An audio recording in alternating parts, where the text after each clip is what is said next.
장시호 씨 얘기를 다뤄볼 텐데요. 장시호 씨가 법정 구속된 이후 처음으로 이재용 부회장의 재판에 그 증인을 출석했습니다. 근데 그 모습을 살펴보니까 일단 평소와는 굉장히 다른 모습이었는데 장시호 씨 굉장히 평소에는 당당한 모습이었잖아요. 근데 어제는 그렇죠. 등장할 때도 고개를 숙이기도 했고 또 눈물까지 흘렸고 예. 또 증인 그 진술을 할 때도 이게 특검 편인지 변호인 편인지 굉장히 오락가락하는 모습을 보였다고 하더라고요. 그러니까 방금 전에 이제 화면 보셨지만 공판 저번에 그 마지막 길 그 출석할 때 선고기를 출석할 때 보면 굉장히 당당한 모습 아니겠습니까? 그렇죠. 아마 예. 이제 본인은 이날 이제 내가 모든 게 끝날 거다라고 생각을 했던 것 같아요. 그런데 이제 본인의 기대와 다르게 법정 구속이 됐고, 그러니까 법정 구속 이후 오늘 첫 번째 재판 출석하는 날인데, 보면은 굉장히 고개도 숙이고 좀 위축된 모습입니다. 네. 그러니까 예전에 장시호 씨가 구속 상태에 있을 때도 법정 출석할 때 보면 그래도 사복 갈아입고 안경 쓰고 나름대로 좀 편안한 모습으로 왔거든요. 아이가 볼까봐 절대 그렇죠. 엄마의 수입은 모습을 보여주고 싶지 네. 않다고 했었죠. 그렇죠. 그런데 지금 보면 수의를 입고 머리도 헝클어지고 고개도 숙이고 완전히 심리적으로 좀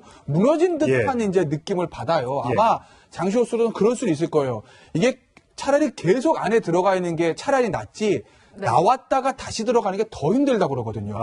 그런데 나와서 아이와 편하게 집에 있다가 그리고 이번에 완전히 집행유예로 끝날 거라고 생각을 했는데 본인도 생각하지 못해도 법정 구속이 다시 됐기 때문에 심리적으로 무너진 상태가 아마 그것을 회복하는 데 시일이 좀 걸릴 겁니다. 그래서 오늘 아마 장시호 씨의 모습은 이전과는 그 예전에 구속됐을 때와도 완전히 전혀 다른 모습을 나타낸 거죠. 예. 근데 증언이 좀 오락가락하고 있다고 합니다. 워낙 정신적으로 힘들어서 그렇게 말했을지는 모르겠습니다. 그동안 검찰서에 충실히 협조를 했고 본인은 집행유예나 이렇게 풀려날 걸로 기대를 했는데 안 했기 때문에 혹시라도 아니 내가 이렇게 도와줘서 이렇게 열심히 했던 대가가 이것뿐인가라고 하고 혹시 말을 번복하거나 이럴 가능성이 있습니다. 아직 그럴 가능성도 충분히 남아있죠. 그러니까 아직은 누구죠? 장시호 씨가 아직 전략적인 판단이 아직까지는 안 된 것 같아요. 과연 이걸 예전처럼 검찰 특검에 다 협조한다고 뭐 되는 것도 아니고. 왜냐면 사실 특검에 협조한다는 얘기는 뒤돌아서 보면 본인의 죄를 인정한다는 측면이 있거든요. 그렇죠. 예. 본인의 죄를 인정하되 특검에 협조함으로 성형을 좀 깎겠다 이건데.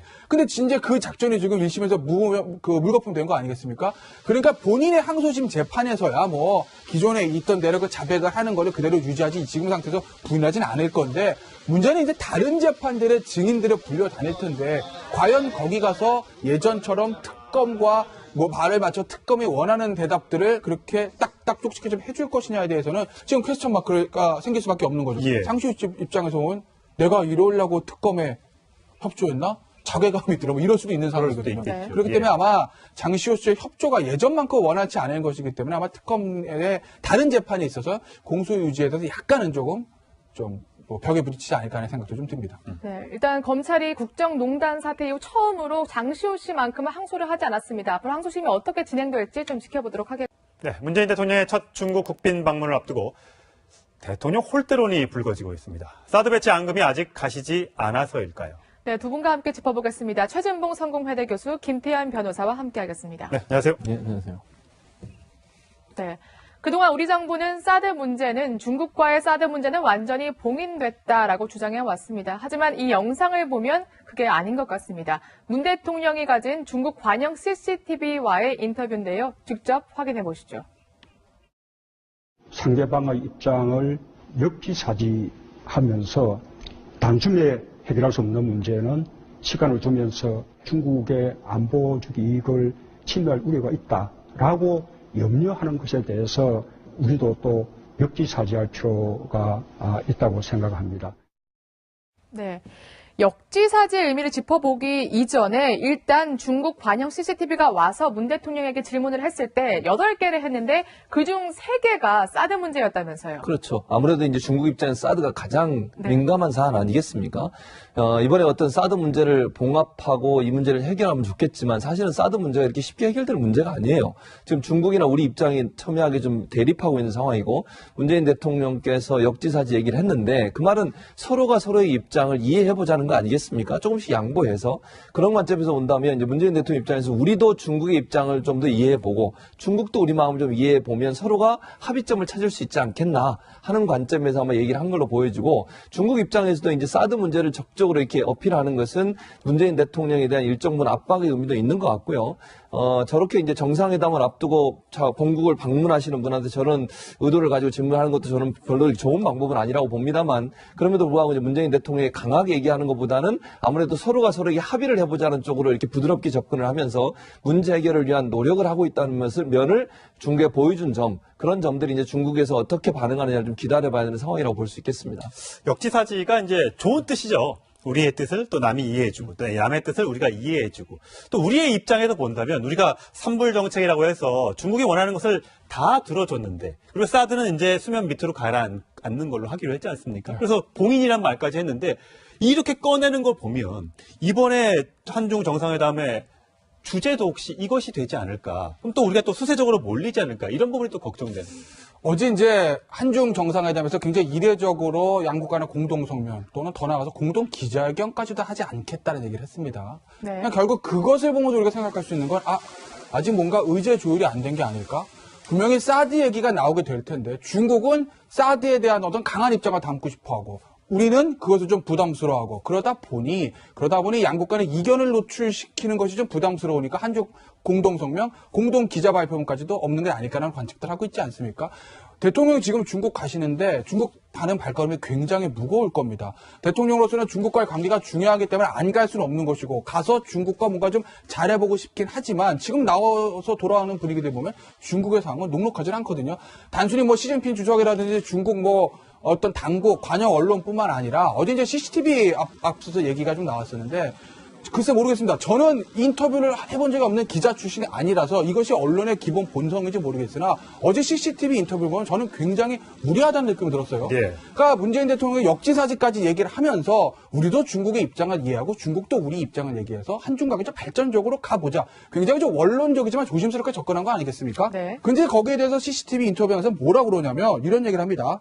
네. 삼불 얘기를 꺼내면서 네. 중국에는 언필신 행필 관하는 말이 있다. 말에는 신용이 있고 행동에는 결과가 따라야 된다. 얼마 전에 왕이 외교부장이 우리를 압박할 때 강기과장에게 썼던 말 아니겠습니까? 그쵸. 그 얘기를 꺼내면서 10여 명의 중국 시청자가 이 CCTV 보고 있는데 그럼 당신이 구체적으로 어떻게 하겠다는 거지 얘기를 좀 해봐라. 이렇게 얘기를 합니다. 아, 그래요? 예. 굉장히 공격적이면서도 듣기에 따라서 무례할 수도 있는 예. 발언들이거든요.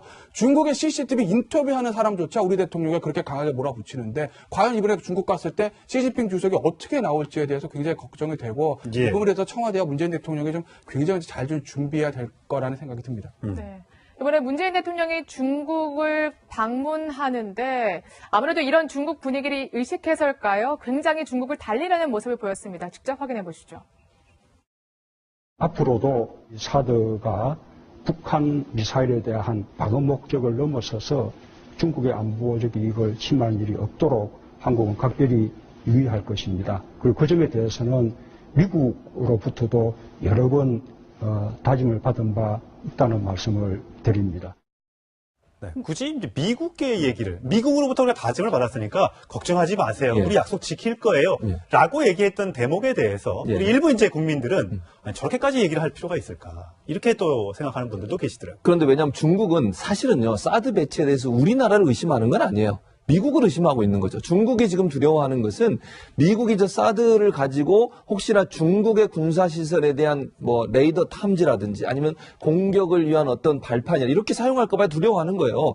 우리가 중국을 공격할 거라는 생각 안 할 거예요. 저는 그렇게 봅니다. 중국 입장에서는 사실 미국이 정말 진심으로 저 사드를 통해서 한반도 안보나 북핵 문제만을 감시할 거냐 하는 부분에 대한 의심을 갖고 있는 거예요. 그러니까 문재인 대통령 입장에서는 중국의 그 부분을 간파한 거죠. 그래서 중국이 우려하고 있는 미국이 사드를 통해서 중국을 견제하고 중국에 대한 군사시설을 레이더를 통해 탐지할 것이라고 하는 것이 진실이 아니라고 하는 것을 본인이 미국과 그렇게 약속을 했다는 거 아니겠습니까? 우리 정부가 이미 미국과는 그렇게 운영하지 않겠다고 약속을 했기 때문에 사드 포대도 사실 미국이 운영하는 거잖아요. 우리나라가 운영하는 게 아니고 우리는 부지를 내주는 것뿐이지. 그런 차원에서 본다면 중국 입장에서 우리보다는 사실 우리를 압박하지만 실제로는 미국을 압박하는 상황이 되는 거예요. 그런 차원에서 본다면 중국을 안심시키기 위해서는 미국이 분명하고 명확하게 약속했다는 걸 해줄 수밖에 없는 상황이고 아까 김태현 변호사 얘기하셨듯이 CCTV라는 것의 특징을 봐야 돼요. 저희 국영방송입니다. 그렇죠. 네. 우리나라는 없는 방송이에요. 우리나라는 국영방송이라는 게 없어요. 저 없죠, 예. 국가의 공식 입장을 발표하는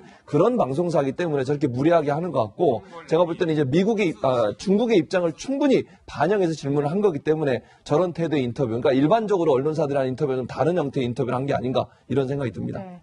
일단 인터뷰는 이제 그렇다고 하더라도 이번 방중을 두고 중국이 좀 너무하는 거 아니냐, 좀 문 대통령을 홀대하는 거 아니냐 이런 관측이 나오고 있습니다. 일단 예전에 트럼프 대통령 방문했을 때는 시진핑 주석이 자금성으로 바로 이제 트럼프 대통령을 데리고 와서 통째로 빌려서 뭐 구경도 하고 뭐 만찬도 하고 그랬었는데 이번에 문 대통령이 방문할 때는 시 주석이 아예 없다면서요. 그렇죠. 물론 뭐 중국 입장에서 보면 미국의 가치와 우리의 가치가 같을 수는 없을 겁니다. 예. 사실 우리는 굉장히 네. 자존심 상할 수는 일일 수는 있지만 그게 현실이거든요.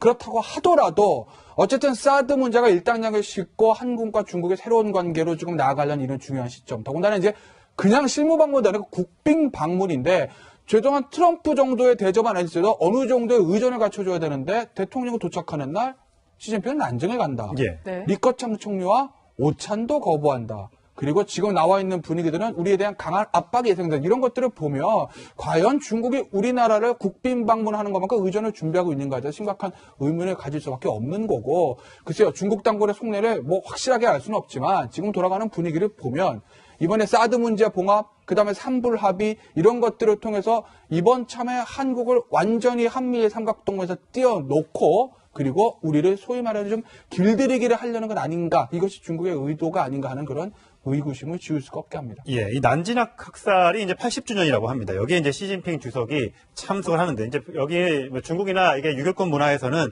15 이런 이 날짜가 중요하기 때문에 80주년 행사라 비울 수 없었을지는 모르겠습니다. 아마 근데 제 생각에는 이게 또 중국에서는 우리나라는 난징 학살이라고 부르고요. 네, 그렇죠. 일본에서는 난징 사건이라고 부릅니다. 네. 그러니까 일본은 인정하지 않고 있거든요. 맞습니다. 이 난징 학살을 감으로써 이 행사에 감으로써 일본은 아직 역사에 대해서 아직 사과 안 하고 있어. 그러니까 한국 너희들은 일본하고 친해지면 안 돼. 우리하고 가까이 지내야 돼. 이런 메시지도 충분히 담고 있는 것이 아닌가라는 생각이 듭니다. 그런 의미도 있죠. 왜냐하면 난징 대학살은 일본군의 만행을 지금 고발하는 장소 아니겠습니까? 그러니까 일본에 대해서 우리나라나 중국은 거의 비슷한 스탠스를 취하고 있어요. 일본에 사과하지 않고 또 위안부 할머니들 괴롭히고 이런 부분들을 전혀 인정을 안 하고 있는 부분에 있어서 중국도 일본에서 안 좋은 감정을 갖고 있거든요. 그래서 난징 대학살은 그런 의미도 있기 때문에 지금 말씀하신 것처럼 어찌 보면 그런 행사의 참석 자체는 한국과 일본의 관계에 대해서 일정 부분 역사적으로 잘못된 인식을 갖고 있는 일본에 대해서 우리가 한 목소리를 내야 된다라는 의미를 갖고 있다고 보여지고요.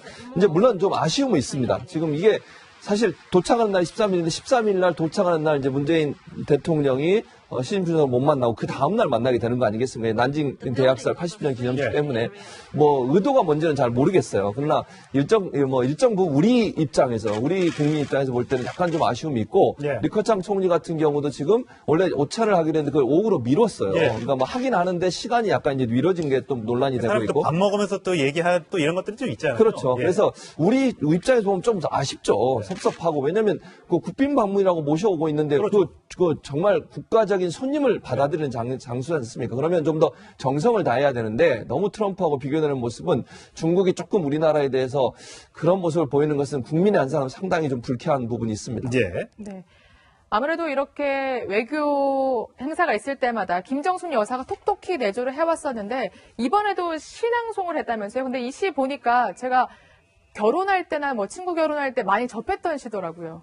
그렇죠. 그 시 낭송까지 하는 김정숙 여사가 어떻게 보면 문재인 대통령을 좀 도와주기 위해서 굉장히 노력하는 거 아니겠습니까? 예. 뭐 이런 김정숙 여사 이렇게 얘기를 했다고 하죠. 이 시를 읽으면 만남 인연의 소중함에 마음을 가다듬게 된다. 한중 양국에 서로 진심을 전하여 미래를 함께하자 생각으로 이 시를 선택했다라고 하면서 정현종 씨의 방문객이라는 시를 좀 네. 읊었는데 우리가 방문하니까 방문 얘기 많네요. 예. 사람이 온다는 것이 어마어마한 일이다.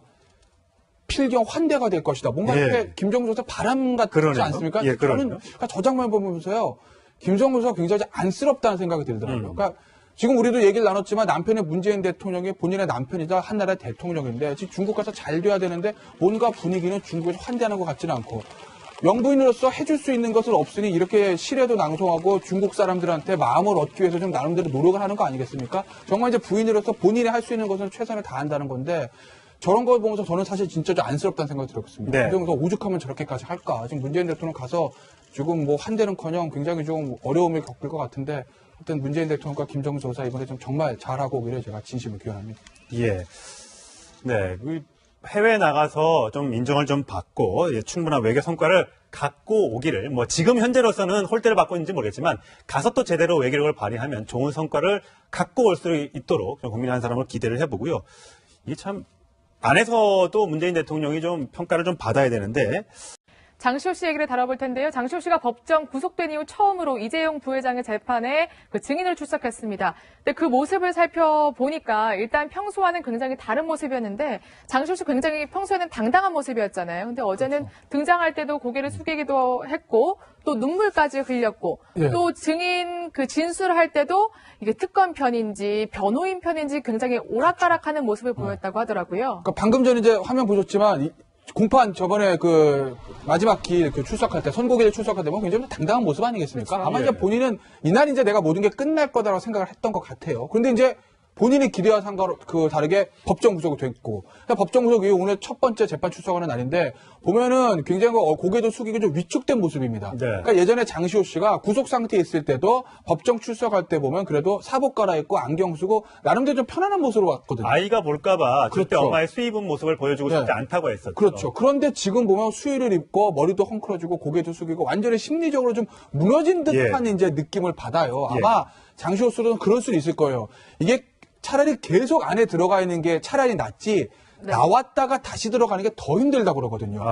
그런데 나와서 아이와 편하게 집에 있다가 그리고 이번에 완전히 집행유예로 끝날 거라고 생각을 했는데 본인도 생각하지 못해 법정 구속이 다시 됐기 때문에 심리적으로 무너진 상태가 아마 그것을 회복하는 데 시일이 좀 걸릴 겁니다. 예. 그래서 오늘 아마 장시호 씨의 모습은 이전과는 그 예전에 구속됐을 때와도 완전히 전혀 다른 모습을 나타낸 거죠. 예. 근데 증언이 좀 오락가락하고 있다고 합니다. 워낙 정신적으로 힘들어서 그렇게 말했을지는 모르겠습니다. 그동안 검찰사에 충실히 협조를 했고 본인은 집행유예나 이렇게 풀려날 걸로 기대를 했는데 안 했기 때문에 혹시라도 아니 내가 이렇게 도와줘서 이렇게 열심히 했던 대가가 이것뿐인가라고 하고 혹시 말을 번복하거나 이럴 가능성이 있습니다. 아직 그럴 가능성도 충분히 남아있죠. 그러니까 아직은 누구죠? 장시호 씨가 아직 전략적인 판단이 아직까지는 안 된 것 같아요. 과연 이걸 예전처럼 검찰 특검에 다 협조한다고 뭐 되는 것도 아니고 왜냐하면 사실 특검에 협조한다는 얘기는 뒤돌아서 보면 본인의 죄를 인정한다는 측면이 그렇죠, 있거든요. 그렇죠. 예. 본인의 죄를 인정하되 특검에 협조함으로 성형을 좀 깎겠다 이건데. 예. 근데 진짜 그 작전이 지금 1심에서 물거품 된 거 아니겠습니까? 그러니까 본인의 이렇게 어필하는 것은 문재인 대통령에 대한 일정 부분 압박의 의미도 있는 것 같고요. 저렇게 이제 정상회담을 앞두고 본국을 방문하시는 분한테 저런 의도를 가지고 질문하는 것도 저는 별로 좋은 방법은 아니라고 봅니다만 그럼에도 불구하고 이제 문재인 대통령이 강하게 얘기하는 것보다는 아무래도 서로가 서로에게 합의를 해보자는 쪽으로 이렇게 부드럽게 접근을 하면서 문제 해결을 위한 노력을 하고 있다는 면을 중국에 보여준 점 그런 점들이 이제 중국에서 어떻게 반응하느냐를 좀 기다려봐야 되는 상황이라고 볼 수 있겠습니다. 역지사지가 이제 좋은 뜻이죠. 우리의 뜻을 또 남이 이해해주고 또 남의 뜻을 우리가 이해해주고 또 우리의 입장에서 본다면 우리가 삼불 정책이라고 해서 중국이 원하는 것을 다 들어줬는데 그리고 사드는 이제 수면 밑으로 가라앉는 걸로 하기로 했지 않습니까? 그래서 봉인이란 말까지 했는데 이렇게 꺼내는 걸 보면 이번에 한중 정상회담에 주제도 혹시 이것이 되지 않을까? 그럼 또 우리가 또 수세적으로 몰리지 않을까? 이런 부분이 또 걱정되는 거예요. 어제 이제 한중 정상회담에서 굉장히 이례적으로 양국 간의 공동 성명 또는 더 나아가서 공동 기자회견까지도 하지 않겠다는 얘기를 했습니다. 네. 그냥 결국 그것을 보면서 우리가 생각할 수 있는 건 아직 뭔가 의제 조율이 안 된 게 아닐까? 분명히 사드 얘기가 나오게 될 텐데 중국은 사드에 대한 어떤 강한 입장을 담고 싶어하고 우리는 그것을 좀 부담스러워하고 그러다 보니 양국 간의 이견을 노출시키는 것이 좀 부담스러우니까 한중 공동성명, 공동 기자 발표문까지도 없는 게 아닐까라는 관측들 하고 있지 않습니까? 대통령이 지금 중국 가시는데 중국 반응 발걸음이 굉장히 무거울 겁니다. 대통령으로서는 중국과의 관계가 중요하기 때문에 안 갈 수는 없는 것이고 가서 중국과 뭔가 좀 잘해보고 싶긴 하지만 지금 나와서 돌아오는 분위기들 보면 중국의 상황은 녹록하진 않거든요. 단순히 뭐 시진핑 주석이라든지 중국 어떤 당국, 관영 언론뿐만 아니라 어제 이제 CCTV 앞서서 얘기가 좀 나왔었는데 글쎄 모르겠습니다. 저는 인터뷰를 해본 적이 없는 기자 출신이 아니라서 이것이 언론의 기본 본성인지 모르겠으나 어제 CCTV 인터뷰 보면 저는 굉장히 무리하다는 느낌이 들었어요. 예. 그러니까 문재인 대통령이 역지사지까지 얘기를 하면서 우리도 중국의 입장을 이해하고 중국도 우리 입장을 얘기해서 한중관계 좀 발전적으로 가보자. 굉장히 좀 원론적이지만 조심스럽게 접근한 거 아니겠습니까? 네. 근데 거기에 대해서 CCTV 인터뷰하면서 뭐라 그러냐면 이런 얘기를 합니다. 네. 산불 얘기를 꺼내면서 네. 중국에는 언필신 행필 관하는 말이 있다. 말에는 신용이 있고 행동에는 결과가 따라야 된다. 얼마 전에 왕이 외교부장이 우리를 압박할 때 강기과장에게 썼던 말 아니겠습니까? 그쵸. 그 얘기를 꺼내면서 10여 명의 중국 시청자가 이 CCTV 보고 있는데 그럼 당신이 구체적으로 어떻게 하겠다는 거지 얘기를 좀 해봐라. 이렇게 얘기를 합니다. 아, 그래요? 예. 굉장히 공격적이면서도 듣기에 따라서 무례할 수도 있는 발언들이거든요. 중국의 CCTV 인터뷰하는 사람조차 우리 대통령이 그렇게 강하게 몰아붙이는데 과연 이번에 중국 갔을 때 시진핑 주석이 어떻게 나올지에 대해서 굉장히 걱정이 되고 예. 이 부분에 대해서 청와대와 문재인 대통령이 좀 굉장히 잘 좀 준비해야 될 거라는 생각이 듭니다. 네. 이번에 문재인 대통령이 중국을 방문하는데 아무래도 이런 중국 분위기를 의식해서일까요? 굉장히 중국을 달리려는 모습을 보였습니다. 직접 확인해 보시죠. 앞으로도 사드가 북한 미사일에 대한 방어 목적을 넘어서서 중국의 안보적 이익을 침해할 일이 없도록 한국은 각별히 유의할 것입니다. 그리고 그 점에 대해서는 미국으로부터도 여러 번 다짐을 받은 바 있다는 말씀을 드립니다. 네, 굳이 이제 미국의 얘기를, 미국으로부터 우리가 다짐을 받았으니까 걱정하지 마세요. 예. 우리 약속 지킬 거예요. 예. 라고 얘기했던 대목에 대해서 예. 우리 일부 이제 국민들은 아니, 저렇게까지 얘기를 할 필요가 있을까. 이렇게 또 생각하는 분들도 계시더라고요. 그런데 왜냐하면 중국은 사실은요, 사드 배치에 대해서 우리나라를 의심하는 건 아니에요. 미국을 의심하고 있는 거죠. 중국이 지금 두려워하는 것은 미국이 저 사드를 가지고 혹시나 중국의 군사시설에 대한 뭐 레이더 탐지라든지 아니면 공격을 위한 어떤 발판이나 이렇게 사용할까 봐 두려워하는 거예요. 우리가 중국을 공격할 거라는 생각 안 할 거예요. 저는 그렇게 봅니다. 중국 입장에서는 사실 미국이 정말 진심으로 저 사드를 통해서 한반도 안보나 북핵 문제만을 감시할 거냐 하는 부분에 대한 의심을 갖고 있는 거예요. 그러니까 문재인 대통령 입장에서는 중국의 그 부분을 간파한 거죠. 그래서 중국이 우려하고 있는 미국이 사드를 통해서 중국을 견제하고 중국에 대한 군사시설을 레이더를 통해 탐지할 것이라고 하는 것이 진실이 아니라고 하는 것을 본인이 미국과 그렇게 약속을 했다는 거 아니겠습니까? 우리 정부가 이미 미국과는 그렇게 운용하지 않겠다고 약속을 했기 때문에 사드 포대도 사실 미국이 운영하는 거잖아요. 우리나라가 운영하는 게 아니고 우리는 부지를 내주는 것뿐이지. 그런 차원에서 본다면 중국 입장에서 우리보다는 사실 우리를 압박하지만 실제로는 미국을 압박하는 상황이 되는 거예요. 그런 차원에서 본다면 중국을 안심시키기 위해서는 미국이 분명하고 명확하게 약속했다는 걸 얘기해줄 수밖에 없는 상황이고 아까 김태현 변호사 얘기하셨듯이 CCTV라는 것의 특징을 봐야 돼요. 항소심 재판에서야 뭐 기존에 있던 대로 그 자백을 하는 거를 그대로 유지하지 지금 상태에서 부인하진 않을 건데 문제는 이제 다른 재판들의 증인들을 불려 다닐 텐데 과연 거기 가서 예전처럼 특검과 뭐 말을 맞춰 특검이 원하는 대답들을 그렇게 딱딱 쪽지게 좀 해줄 것이냐에 대해서는 지금 퀘스천 마크가 생길 수밖에 없는 거죠. 예. 장시호 씨 입장에서 보면 내가 이러려고 특검에 협조했나? 자괴감이 들어 뭐 이럴 수도 있는 상황이거든요. 수도 있겠죠. 그렇기 예. 때문에 아마 장시호 씨의 협조가 예전만큼 원하지 않은 것이기 때문에 아마 특검의 다른 재판에 있어서 공소 유지에 대해서 약간은 조금 좀 뭐 벽에 부딪히지 않을까 하는 생각도 좀 듭니다. 네, 일단 검찰이 국정농단 사태 이후 처음으로 장시호 씨만큼은 항소를 하지 않았습니다. 앞으로 항소심이 어떻게 진행될지 좀 지켜보도록 하겠습니다. 네, 문재인 대통령의 첫 중국 국빈 방문을 앞두고 대통령 홀대론이 불거지고 있습니다. 사드 배치 앙금이 아직 가시지 않아서일까요? 네, 두 분과 함께 짚어보겠습니다. 최진봉 성공회대 교수, 김태현 변호사와 함께하겠습니다. 네, 안녕하세요. 네, 안녕하세요. 네. 그동안 우리 정부는 중국과의 사드 문제는 완전히 봉인됐다라고 주장해 왔습니다. 하지만 이 영상을 보면 그게 아닌 것 같습니다. 문 대통령이 가진 중국 관영 CCTV와의 인터뷰인데요. 직접 확인해 보시죠. 상대방의 입장을 역지사지하면서 단숨에 해결할 수 없는 문제는 시간을 두면서 중국의 안보적 이익을 침해할 우려가 있다라고 염려하는 것에 대해서 우리도 또 역지사지할 필요가 있다고 생각합니다. 네. 역지사지의 의미를 짚어보기 이전에 일단 중국 관영 CCTV가 와서 문 대통령에게 질문을 했을 때 8개를 했는데 그중 3개가 사드 문제였다면서요. 그렇죠. 아무래도 이제 중국 입장에서 사드가 가장 네. 민감한 사안 아니겠습니까? 이번에 어떤 사드 문제를 봉합하고 이 문제를 해결하면 좋겠지만 사실은 사드 문제가 이렇게 쉽게 해결될 문제가 아니에요. 지금 중국이나 우리 입장이 첨예하게 좀 대립하고 있는 상황이고 문재인 대통령께서 역지사지 얘기를 했는데 그 말은 서로가 서로의 입장을 이해해보자는 거 아니겠습니까? 조금씩 양보해서 그런 관점에서 온다면 이제 문재인 대통령 입장에서 우리도 중국의 입장을 좀 더 이해해보고 중국도 우리 마음을 좀 이해해보면 서로가 합의점을 찾을 수 있지 않겠나 하는 관점에서 아마 얘기를 한 걸로 보여지고 중국 입장에서도 이제 사드 문제를 적극적으로 국영방송입니다. 그렇죠. 네. 우리나라는 없는 방송이에요. 우리나라는 국영방송이라는 게 없어요. 저 없죠, 예. 국가의 공식 입장을 발표하는 그런 방송사이기 때문에 저렇게 무리하게 하는 것 같고 제가 볼 때는 이제 중국의 입장을 충분히 반영해서 질문을 한 거기 때문에 저런 태도의 인터뷰, 그러니까 일반적으로 언론사들이랑 인터뷰는 다른 형태의 인터뷰를 한 게 아닌가 이런 생각이 듭니다. 네. 일단 인터뷰는 이제 그렇다고 하더라도 이번 방중을 두고 중국이 좀 너무하는 거 아니냐, 좀 문 대통령을 홀대하는 거 아니냐 이런 관측이 나오고 있습니다.